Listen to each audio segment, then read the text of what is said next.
सतलोक वह स्थान है जिसमें हंस आत्मा आकार में मौज करती है। सतलोक से आगे अलकलोक है, अलकलोक में अलक पुरुष का राज्य है। ये बहुत ध्यान से सुनिए, बहुत जरूरी बात है यहाँ पर। देखिए, जो ये लोग कहते हैं ना ब्रह्मा विष्णु महेश, वो तो यहाँ पर उनकी भक्ति करने से मना किया जा रहा है। वही पॉइंट आ रहा है।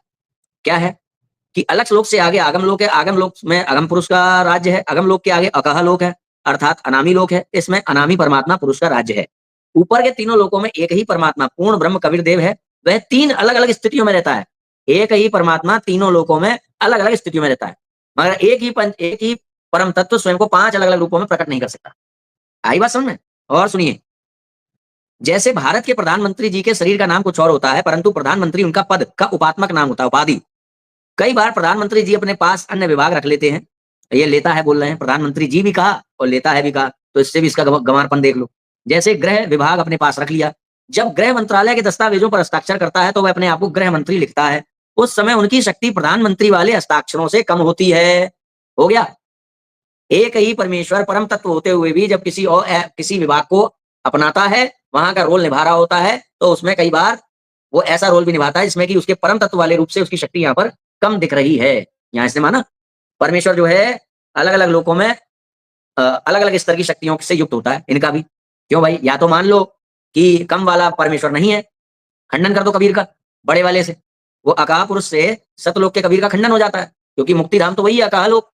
जब अकाल लोक मुक्ति है तो जो सतलोक का कबीर है उसकी भक्ति करना बेकार है ना?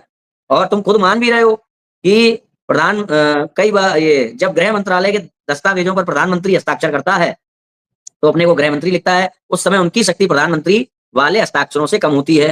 हो गया।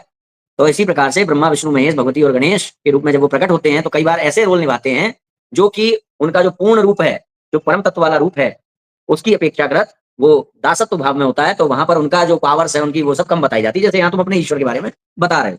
खैर, यही बात हम समझाते हैं तो समझ में नहीं आती है। अब यहाँ अपने लिए मान लिया, मगर अब तुम उस आधार पर शिव जी की तो यहाँ पूजा करने मना किया, तो हम कहेंगे कि सतलोक में जो कबीर है वो तो मोक्ष दे नहीं रहा, वहां से आगे वाला देगा जिसको कहा गया है अलग पुरुष है।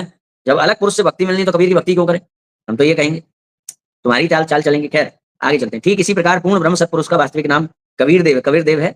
भाषा भिन्न होने से वो सब इसने बता दिया। जो आत्मा सतलोक में जाकर अनामी पुरुष की साधना करती है, देखिए वहां जाकर के भी भक्ति होनी है, सतलोक में पूर्ण मुक्ति नहीं है।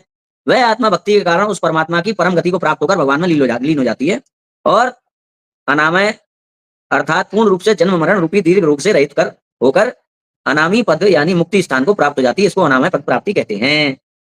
तो क्या हुआ? सतलोक में जाने के बाद जीवन मरण से मुक्ति नहीं होगी। सतलोक में अगर कबीर है तो फिर परमात्मा कोई और है, ऐसे ही पकड़ेंगे। खैर, आगे चलते हैं। अभी जो लीन